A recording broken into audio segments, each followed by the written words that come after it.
ವಿಶ್ವರ್ ನಮಸ್ಕಾರ. ಮಾನ್ಯ ಸಭಾಧ್ಯಕ್ಷರೇ, ವಿರೋಧ ಪಕ್ಷದ ನಾಯಕರಾದಂಥ ಆರ್ ಅಶೋಕ್ ಅವರ ವಿರುದ್ಧ ನಾನು ಹಕ್ಕುಚ್ಯುತಿ ಮಂಡಿಸ್ತಾ ಇದ್ದೀನಿ. ನಾನು ಆರ್ ಅಶೋಕ್ ಅವರಿಗೆ ಸಂವಿಧಾನದ ಪೀಠಿಕೆಯನ್ನು ಒಮ್ಮೆ ಓದ್ತಾ ಇದ್ದೇನೆ.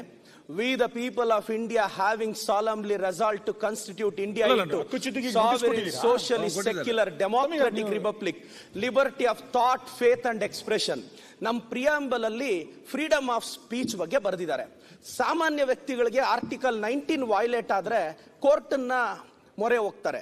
ಒಂದು MLAಗೆ ಆರ್ಟಿಕಲ್ 194, ನನಗೆ ಅಸೆಂಬ್ಲಿಯಲ್ಲಿ ಒಂದು MLA ಆಗಿ ಮಾತನಾಡ್ತಕ್ಕಂಥ ಫ್ರೀಡಮ್ ಇದೆ.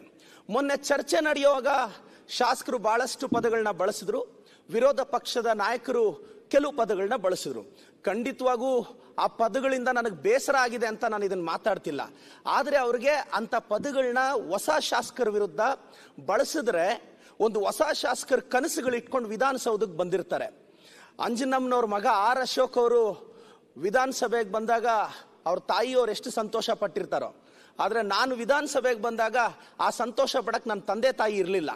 ಒಂದು ಸರ್ಕಾರಿ ಆಸ್ಪತ್ರೆಯಲ್ಲಿ ಚಿಕಿತ್ಸೆ ಸಿಗದೆ ತಂದೆಯನ್ನ ಕಳ್ಕೊಂಡು ಪೋಸ್ಟ್ ಮಾರ್ಟಮ್ ಕಿಟಕಿಯಲ್ಲಿ 12 ತಾಸು ವೆಯ್ಟ್ ಮಾಡಿದಾಗ ಅಂತ ಒಂದು ಮೂಮೆಂಟ್ ಅಲ್ಲಿ ಪ್ರದೀಪ್ ಈಶ್ವರ್ ಅನ್ನೋ ವ್ಯಕ್ತಿತ್ವದ ಅಗ್ರೆಸಿವ್ನೆಸ್ ಹುಟ್ಟುತ್ತೆ. ಅದಾದ ನಂತರ ಬಡತನ ಕಣ್ಣೀರು ಸುರಿಸಿ ವಿಧಾನಸೌಧದವರೆಗೂ ಬಂದಿದ್ದೀವಿ. ನಮ್ಮ ನೋವು, ನಮ್ಮ ಬಡತನ, ನಮ್ಮ ಹಸಿವು, ನಮ್ಮ ಅಗ್ರೆಷನ್ ಅಲ್ಲಿ ಕಾಣಿಸುತ್ತೆ. ಸಭಾಧ್ಯಕ್ಷರೇ, ನಾವು ಶ್ರೀಮಂತ ಕುಟುಂಬದಿಂದ ಬಂದವರಲ್ಲ. ಪೆರೇಸಂದ್ರದ APMC ಮಾರುಕಟ್ಟೆಯಲ್ಲಿ ಮೂಟೆ ಹೊತ್ತೋನು, ಟ್ರ್ಯಾಕ್ಟರ್ ಓಡಿಸಿದವನು, ತೋಟಕ್ಕೆ ನೀರು ಕಟ್ಟಿ ಬದುಕನ್ನ ಕಟ್ಕೊಂಡವನು. ಇವತ್ತು ಮೊದಲ ಬಾರಿ ವಿಧಾನಸಭೆಗೆ ನಾನು MLA ಆಯ್ಕೆಯಾಗಿ ಬಂದೆ. ಕೆಲವರು ವಿರೋಧ ಪಕ್ಷದವರು, BJP ಸದಸ್ಯರು ಕೆಲವು ಪದಗಳನ್ನ ಬಳಸ್ತಾರೆ. ಆ ಪದಗಳು ನಿಜವಾಗ್ಲೂ ಅವ್ರು ಬಳಸೋದಿಕ್ಕೆ ಅಷ್ಟು ಅರ್ಹತೆ ಖಂಡಿತವಾಗೂ ಕೆಲವು ಪದಗಳನ್ನ ಅವ್ರು ಬಳಸ್ತಿದ್ದಾರೆ. ನಾನು ಗೆದ್ದ ನಂತರ ಇವತ್ತು ನನ್ನ ತಂದೆ ತಾಯಿ ಸೂಕ್ತ ಸಮಯಕ್ಕೆ ಚಿಕಿತ್ಸೆ ಸಿಗಲಿಲ್ಲ ಅಂತ ನಾನು ಗೆದ್ದ ನಂತರ ನನ್ನ ಸ್ವಂತ ಖರ್ಚಿನಲ್ಲಿ 10 ಆಂಬ್ಯುಲೆನ್ಸ್ ಬಿಟ್ಟಿದ್ದೀನಿ ಸಭಾಧ್ಯಕ್ಷರೇ. ನನ್ನ ನೋವನ್ನ ವ್ಯಕ್ತಪಡಿಸಕ್ಕೆ ಬಿಡಿ ಸಭಾಧ್ಯಕ್ಷರೇ. 10 ಆಂಬ್ಯುಲೆನ್ಸ್ ಬಿಟ್ಟು 12 ನಿಮಿಷದಲ್ಲಿ ಸಭಾಧ್ಯಕ್ಷರೇ ದಯವಿಟ್ಟು ತಾವು ಅವಕಾಶ ಕೊಟ್ಟು ನಾನು ವಿರೋಧ ಪಕ್ಷದ ನಾಯಕರಿಗೆ ಪ್ರದೀಪ್ ಅವರೇ, ನೀವು ಮಾತ್ರ ನಾವು ಹೇಳಿದ ಸ್ವಲ್ಪ ಕೇಳಬೇಕು. ನೀವು ನಿಲ್ಲುವ ಸೂಚನೆ ಮಂಡಿಸಿದ್ರಿ. ಈ ಅಸೆಂಬ್ಲಿ ಒಳಗಡೆ ಏನಾಗಿದೆ ಅದರ ಬಗ್ಗೆ ಮಾತು ಬನ್ನಿ. ಇಲ್ಲ ನಾನು ಹೇಳ್ತಾ ಇದ್ದೀನಿ. ಆಯ್ತು, ಅದಕ್ಕೆ ನೀವು ಸೀಮಿತವಾಗಿ ಬನ್ನಿ ಅಂತ ಅರ್ಥೈಸ್ತಿದ್ದೀನಿ ಸಭಾಧ್ಯಕ್ಷರೇ. ಇವತ್ತು ಒಂದು ನಿಮಿಷ ಸಭಾಧ್ಯಕ್ಷರೇ, 10 ಆಂಬ್ಯುಲೆನ್ಸ್ ಬಿಟ್ಟು 12 ನಿಮಿಷದಲ್ಲಿ ನನ್ನ ಅಸೆಂಬ್ಲಿಯಲ್ಲಿ ನನ್ನ ಸ್ವಂತ ದುಡ್ಡಲ್ಲಿ ನಾನು ಜನರನ್ನ ಕಾಪಾಡ್ತಿದ್ದೀನಿ. ಅದಕ್ಕೆ ಅವ್ರು ಇಂಥ ಪದಗಳು ಬಳಸ್ತಾರೆ. ನಾನು ಗೆದ್ದ ನಂತರ ಡಿಜಿಟಲ್ ಕ್ರಾಂತಿಗೆ ಮುನ್ನುಡಿ ಬರಿತಾ ಇದ್ದೀನಿ. ಆ ಕಾರಣಕ್ಕೆ ಇವರು ಪದಗಳು ಬಳಸ್ತಾರೆ. ಅಪ್ಪ ಅಮ್ಮ ಇಲ್ದಿರೋ 52 ಮಕ್ಕಳಿಗೆ ನಾನು ದಾರಿದೀಪ ಆಗಿದ್ದೀನಿ, ಅದಕ್ಕೆ ಈ ಪದ ಬಳಸ್ತಾರೆ. ಆರ್ ಅಶೋಕ್ ಅಣ್ಣವ್ರೆ, ದಯವಿಟ್ಟು ಅಂತ ಪದಗಳು MLAಗಳು ಬಳಸ್ಲಿ, ನಾವು ಫೈಟ್ ಮಾಡ್ತೀವಿ. ವಿರೋಧ ಪಕ್ಷದ ನಾಯಕರು, ತಮ್ಮ ಬಗ್ಗೆ ನಮ್ಗೆ ಅಪಾರವಾದ ಗೌರವ ಇದೆ, ಅಂತ ಪದಗಳನ್ನ ತಾವು ಬಳಸ್ತೀರಾ, ನನಗೆ ಬಹಳ ಬೇಸರ ಆಗುತ್ತೆ. ಸಭಾಧ್ಯಕ್ಷರೇ, ಈಗ ಇದಕ್ಕೆ ನಾನು ಆರ್ ಅಶೋಕ್ ಅವರ ಉತ್ತರವನ್ನ ಬಯಸ್ತೇನೆ. ಸನ್ಮಾನ್ಯ ಅಧ್ಯಕ್ಷರೇ, ಸನ್ಮಾನ್ಯ ಗೌರವಾನ್ವಿತ ಪ್ರದೀಪ್ ಈಶ್ವರ್ ಅವರು ಮೊನ್ನೆ ಗಲಾಟೆ ನಡೆಯುವಂತಹ ಸಂದರ್ಭದಲ್ಲಿ ಎಲ್ಲರೂ ವೆಲ್ಲಲ್ಲಿದ್ದರು, ನಾನು ಇಲ್ಲಿದ್ದೆ. ಆ ಸಂದರ್ಭದಲ್ಲಿ ನಾನು ಕೆಟ್ಟ ಪದ ಉಪಯೋಗ ಮಾಡಿದ್ದೀನಿ ಅಂತ ಅವರು ನನ್ನ ಬಗ್ಗೆ ನಿಮಗೆ ಅವಾಚ್ಯ ಶಬ್ದಗಳು, ಕೆಟ್ಟ ಅಂದ್ರೆ ಅದನ್ನೇ ಅವಾಚ್ಯನೇ ನಿಮ್ಮ ಲೆಕ್ಕದ ಅಂತ ಹೇಳಿದ್ದಾರೆ. ನಾನು ಇಲ್ಲಿ ದಾಖಲೆಗಳನ್ನೆಲ್ಲ ಕೇಳಿದೆ. ನಾನು ದಾಖಲೆಗಳಲ್ಲಿ ನಾನೇ ಇಲ್ಲ, ಇಲ್ಲಿ ಯಾವುದೂ ಇಲ್ಲ. ದಾಖಲೆಗಳಲ್ಲಿ ಯಾವುದು ಕೂಡ ನಾನು ಆ ಥರ ಪದ ಬಳಸಿರೋದು ಇಲ್ಲ.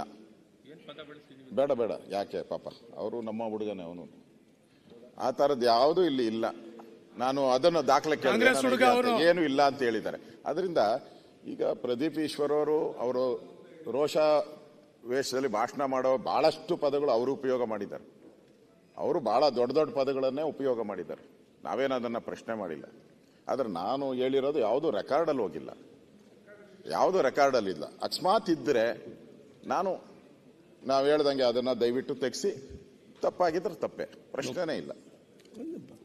ಈಗ ನಿಲ್ಲಮ್ಮ ಪ್ರದೀಪ್, ಒಂದು ನಿಮಿಷ. ಈಗ ಪ್ರತಿಪಕ್ಷ ನಾಯಕರು ಅವರ ಕ್ಲಾರಿಫಿಕೇಶನ್ ಕೊಟ್ಟಿದ್ದಾರೆ, ತಾವು ನಿಮ್ಮ ವಿಚಾರ ಹೇಳಿದ್ದೀರಿ. ಒಂದು ಸೆಕೆಂಡ್ ಮಾತಾಡಲಿಕ್ಕೆ ಅವಕಾಶ ಕೊಡಿ. ನಾನೀಗ ಇದ್ದಂತ ನೋಡಿ, ಈಗ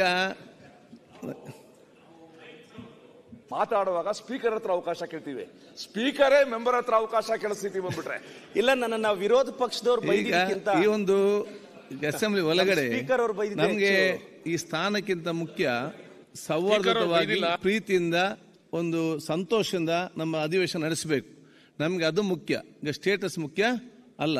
ಎಲ್ಲಿ ಬೇಕು ಅಲ್ಲಿ ನಾವು ಅದನ್ನು ಸರಿಪಡಿಸಿಕೊಂಡು ಹೋಗಬೇಕು. ಅದಕ್ಕಾಗಿ ಈಗ ತಾವು ತಮ್ಮ ವಿಚಾರ ಹೇಳಿದ್ದೀರಿ, ಕ್ಲಾರಿಫಿಕೇಶನ್ ಪ್ರತಿಮೆ ಕೊಟ್ಟಿದ್ದಾರೆ. ನಾನು ಬಹುಶಃ ಅದರ ರೆಕಾರ್ಡ್ ಏನಿದೆ, ರೈಟಿಂಗ್ ರೆಕಾರ್ಡ್ ಏನಿದೆ, ಪ್ಲಸ್ ಆಡಿಯೋ ರೆಕಾರ್ಡಿಂಗ್ ಏನಿದೆ, ನಾನು ತರಿಸಿ ನೋಡಿಕೊಂಡು ಮತ್ತೆ ನಿಮ್ಮನ್ನು ಕರಿತೇನೆ, ಮತ್ತೆ ಕ್ಲೂರಿಂಗ್ ಕೊಡ್ತೇನೆ.